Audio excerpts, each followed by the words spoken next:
One of the most important steps in creating great designs is conducting user research.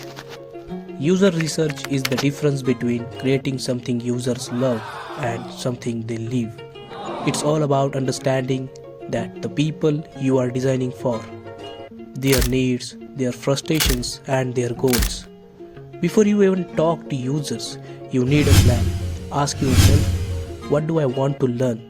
Next, identify your target users. Are they delivery drivers, students or parents? Finally, choose your method like interviews, surveys, usability testing, all have their own place depending on what you are looking for. When you are in the field, keep it simple. Ask open-minded questions like, don't just ask, observe. Action speaks louder than words. Once you have gathered the data, it's time to make sense. Look for the patterns in the data. Think about how these insights connect to the designs.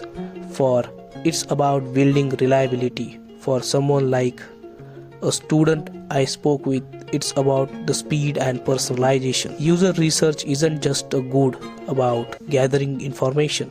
It's about using it to create solutions.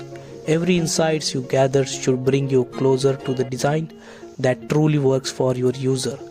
User research is about empathy. It's about stepping into someone else's shoes and understanding their own world. Because when you design for real people, you create real impact.